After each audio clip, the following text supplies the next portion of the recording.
రాకాలోకంకి స్వాగతం. ఈ కంటెంట్ మీకు నచ్చినట్టయితే లైక్ చేయండి, మీ బంధుమిత్రులకి షేర్ చేయండి.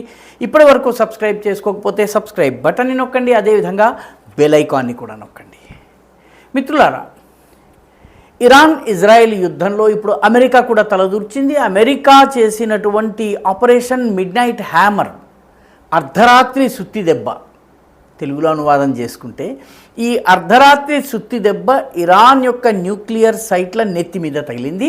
చాలా భయంకరమైనటువంటి దాడి. ఇరాన్ యొక్క పరమాణు కార్యక్రమం, న్యూక్లియర్ ప్రోగ్రామ్ దశాబ్దాలు వెనకబడింది. బహుశా ఇరాన్ ఎప్పటికీ కూడా కోలుకోలేకపోవచ్చును. మరోవైపు ఇరాన్ పైన ఇజ్రాయిల్ క్షిపణి దాడులు జరుగుతున్నాయి. ఇరాన్ గగనతలం పైన ఇజ్రాయిల్ పూర్తి ఆధిపత్యాన్ని సంపాదించింది. ఇప్పుడు అమెరికాకి ఏ రకంగా జవాబు చెప్పాలన్నది కూడా ఇరాన్ దగ్గర ప్రస్తుతానికి తక్షణము జవాబులేమీ ఉన్నట్టు కనిపించటం లేదు. ఏది చేసినా కూడా అమెరికా మరింత తీవ్రంగా దాడి చేసే సూచనలు ఉన్నాయి. సో ఓవరాల్గా చూసినట్టయితే ఇరాన్లో ఇజ్రాయెల్ పైన చేస్తున్న క్షిపణి దాడుల యొక్క తీవ్రత కూడా తగ్గింది. నెంబర్ ఆఫ్ మిసైల్స్ కూడా నెమ్మదిగా తగ్గుతూ వస్తున్నాయి. దీంతో ఒక రకమైనటువంటి నైరాశ్యం ఇరాన్లో కనిపిస్తోంది. ఇరాన్కు సంబంధించిన అయతుల్లా ఖమేనీ ఆయన తన తరువాత బాధ్యతను స్వీకరించేందుకు సుప్రీం లీడర్గా 3 పేర్లను ప్రకటించినట్టు, ఆయన అండర్గ్రౌండ్ బంకర్లోకి వెళ్ళిపోయినట్టు, మొత్తము మొబైల్, టెలిఫోన్, అన్ని రకాల జీపీఎస్ అన్ని రకాల కనెక్షన్స్ని కట్ చేసుకుని పూర్తి ఐసోలేషన్లో ఉన్నట్టుగా సమాచారం వస్తుంది. అయితే ఈ మొత్తము ఉదంతంలో ఎవరికి ప్లస్, ఎవరికి మైనస్? ఎందుకంటే యుద్ధం అక్కడ జరుగుతున్న దాని ప్రభావము ప్రపంచమంతా ఉండబోతోంది. మైనస్ ఎవరికి? మైనస్ 2 దేశాలకి. ఒకటి పాకిస్తాన్కి. పాకిస్తాన్కి ఎందుకు? పాకిస్తాన్ వాస్తవానికి కొద్ది రోజుల ముందే పాకిస్తాన్కి ఆర్మీ చీఫ్ అయినటువంటి ఫీల్డ్ మార్షల్ ఆసిమ్ మునీర్ అమెరికాకు వెళ్ళారు. అమెరికాకి వెళ్ళిన తర్వాత డొనాల్డ్ ట్రంప్కి నోబెల్ శాంతి బహుమతి ఇవ్వాలని ప్రతిపాదించి వచ్చారు. ఆ తర్వాత పాకిస్తాన్ నేషనల్ అసెంబ్లీ కూడా ఒక తీర్మానాన్ని పాస్ చేసి డొనాల్డ్ ట్రంప్కి నోబెల్ శాంతి బహుమతి ఇవ్వాలి, ఎందుకంటే ఆయన ప్రపంచ శాంతి కోసం పోరాడుతున్నారు అని చెప్పి. ఆ మాట చెప్పి 24 గంటలు కాకుండానే ఇరాన్ పైన ఆపరేషన్ మిడ్ నైట్ హ్యామర్ దాడి జరిగింది. న్యూక్లియర్ సైట్ల పైన దాడి జరిగింది. మొత్తం మీద ఇప్పుడు ఇరాన్కి ఉన్నటువంటి అతిపెద్ద అనుమానం ఏంటంటే, ఇరాన్లో ఉన్నటువంటి పరమాణు సైట్ల మీద దాడి చేసినటువంటి అమెరికన్ విమానాలు పాకిస్తాన్ మీదుగా వచ్చాయి. పాకిస్తాన్ వాటికి బేస్ కల్పించిందని అంటుంది. పాకిస్తాన్ దీన్ని ఖండిస్తోంది. అమెరికా కూడా అట్లాంటిక్ నుంచి మా మిసైళ్ళు వచ్చాయని చెప్తున్నప్పటికి కూడాను ఇరాన్ నమ్మటం లేదు. ఇది పాకిస్తాన్ నుంచే రాగలుగుతుంది, ఎందుకంటే డిగో గార్సియాలో ఉన్నటువంటి అమెరికా స్థావరం నుంచి వచ్చి పాకిస్తాన్లోని బేసెస్లో రీఫ్యూలింగ్ చేసుకుని ఆ పైన దాడి చేసి ఉండవచ్చునని చాలా దృఢంగా నమ్ముతోంది. ఇరాన్ దగ్గర ఉన్నటువంటి సమాచారం ప్రకారం పాకిస్తాన్ చేసింది. పర్యవసానంగా ఇరాన్కి పాకిస్తాన్కి మధ్య శాశ్వతంగా సంబంధాలు చెడిపోయినట్లే. తోటి ఇస్లామిక్ దేశం పైన దాడి చేయటంలో మిగతా ఇస్లామిక్ దేశాలన్నీ మౌనంగా ఉన్నాయి, పాకిస్తాన్ మాత్రమే దాడి చేసింది. తమాషా ఏంటంటే, ఇరాన్ పైన అమెరికా దాడిని ఖండించిన ఏకైక ముస్లిం దేశం కూడా పాకిస్తానే. అంటే పాకిస్తాన్ ఒకే సమయంలో ఇద్దరికి కన్నుగీటుతోంది. అమెరికాకి బేస్ని కల్పించి అమెరికన్ అధ్యక్షుడికి నోబెల్ శాంతి బహుమతి ఇవ్వాలని అమెరికాకి కన్నుగీటుతోంది. ఇటు ఈ దాడుల్ని ఖండించి ఇరాన్కి కన్నుగీటుతోంది. ఈ 2 పనులు ఒకే సమయంలో చేస్తుంది. 2 దేశాలు కూడా దాన్ని నమ్మే పరిస్థితి లేదు. పాకిస్తాన్ తరువాత ఇరాన్పై అమెరికా దాడిని ఖండించిన 2వ సంస్థ కాంగ్రెస్ పార్టీ. అది మనకి ఈ చర్చకి పెద్దగా అవసరం లేదు. కానీ ఈ మొత్తం మీద పాకిస్తాన్ అటు దాడిని ఖండించింది, దాడికి కావలసిన బేస్ని ప్రొవైడ్ చేసింది.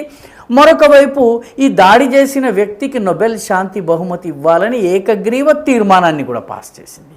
దీంతో పాకిస్తాన్ అంతర్జాతీయంగా చాలా పెద్ద మైనస్లో ఉంది. 2వ మైనస్లో ఉన్నటువంటి దేశము చైనా. చైనా వాస్తవానికి 2-3 రకాలుగా ఇప్పుడు దెబ్బతిన్నది. దానికి ప్రధానమైన కారణం ఏంటంటే చైనా ఈరోజు ఇరాన్ పక్షాన మాట్లాడుతున్న ఇరాన్కి చేయగలిగింది చాలా తక్కువ. ఆ చుట్టుపక్కల ప్రాంతాల్లో చైనా బేస్ లేదు, చైనా సైనికంగా సహాయం చేసే పరిస్థితి లేదు, న్యూక్లియర్ వెపన్స్ ఇరాన్కి ఇవ్వగలిగేటటువంటి పరిస్థితి లేదు. కాబట్టి చైనా మాటలే తప్ప చేతలు లేనటువంటి పరిస్థితి. దీంతో చైనాని పెద్దగా లెక్కలోకి తీసుకోవలసినటువంటి అవసరము ఇరాన్కి లేకపోయింది. అందుకే ఇరాన్ పర్షియన్ గల్ఫ్ నుంచి అరేబియా సముద్రంలోకి వచ్చేటటువంటి స్ట్రెయిట్స్ ఆఫ్ హార్ముజ్ జలసంధి, కేవలం 33 కిలోమీటర్ల వెడల్పు ఉన్నటువంటి హార్ముజ్ జలసంధిని క్లోజ్ చేసేసింది.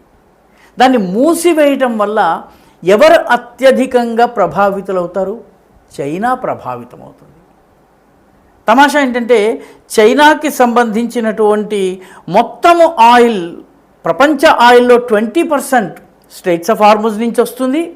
దీనిలో 50% అంటే ప్రపంచంలో నుంచి ఈ స్ట్రెయిట్స్ ఆఫ్ హార్ముజ్ నుంచి వచ్చేటటువంటి ఆయిల్లో 50% చైనాకి వెళ్తుంది. చైనాకి రోజుకు 16 మిలియన్ బ్యారెల్స్ కావాల్సి ఉంటుంది. దీనిలో 8 బిలియన్ బ్యారెల్స్ గల్ఫ్ నుంచి వస్తుంది.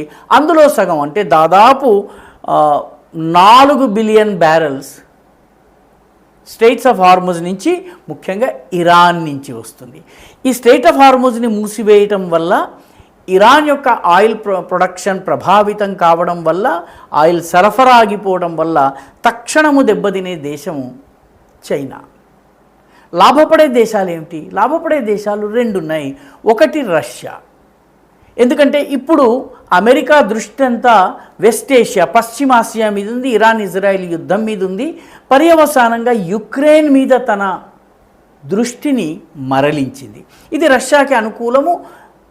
నేటో సహకారము తగ్గినటువంటి మరుక్షణము రష్యా విజృంభించి యుక్రెయిన్ పైన భీకర దాడులు చేసే అవకాశం ఉంది, తన యుద్ధ లక్ష్యాల్ని చేరుకునే అవకాశం ఉంది. కాబట్టి రష్యా ఆనందంగా ఉంది.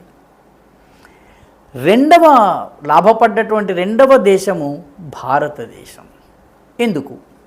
భారతదేశము గత 10-12 సంవత్సరాలుగా తన యొక్క చమురు అవసరాలు ఏవైతే ఉన్నాయో ఆ అవసరాల్ని తీర్చుకునేటటువంటి మార్గాలను డైవర్సిఫై చేసింది. వివిధ సోర్సెస్ నుంచి ఈరోజు మనము చమురుని తీసుకుని వస్తున్నాము. ఉదాహరణకి 2017లో ఇరాన్ నుంచి వచ్చేటటువంటి మొత్తం చమురులో 26% చైనాకి వెళ్తే 20% భారతదేశానికి వచ్చేది. యూరప్కి 19%, సౌత్ కొరియాకి 10% వచ్చేది.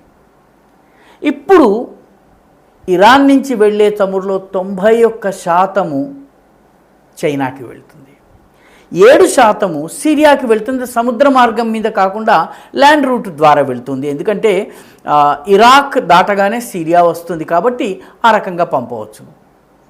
ఈ మిగతా 3%లో 1%, 2% భారతదేశం నుంచి కూడా చమురు తీసుకుంటుంది. కాబట్టి స్ట్రెయిట్స్ ఆఫ్ హార్ముజ్ని మూసివేసిన ఈ యుద్ధం వల్ల భారత్ ఏమాత్రము ప్రభావితం కావడం లేదు. ఎందుకంటే మనము చమురు కొనుగోలు చేసేటటువంటి సోర్సెస్ని డైవర్సిఫై చేసాం, అనేక సోర్సెస్ నుంచి తీసుకుంటున్నాము. ప్రధానంగా మనకి 50% రష్యా నుంచి వస్తుంది. కాబట్టి భారతదేశానికి ఈ యుద్ధం వల్ల ఎలాంటి ప్రభావం లేదు. పైగా 2 దేశాలు, భారతదేశానికి చెందిన పౌరులు ఇరాన్లో చిక్కుపడ్డటువంటి పౌరుల కోసము ప్రత్యేకంగా విమానాలను ఇరాన్ పంపించి వాళ్ళందరినీ మన దేశానికి తీసుకురావడానికి సహకరించింది. ఇజ్రాయెల్లో ఉన్న వాళ్ళకి ఎలాంటి ప్రమాదము లేదు, వాళ్ళు హాయిగా తమ పనిని చేసుకుంటూ పోతున్నారు. ఈ రకంగా నష్టపోయిన 2 దేశాలు పాకిస్తాన్, చైనా అయితే లాభపడ్డ 2 దేశాలు రష్యా, భారతదేశం. ఈ వీడియో మీకు నచ్చినట్టయితే లైక్ చేయండి, షేర్ చేయండి, ఈ ఛానల్కు సబ్స్క్రైబ్ చేయండి. మీ అభిప్రాయాన్ని కమెంట్ల రూపంలో తప్పనిసరిగా పంపించండి.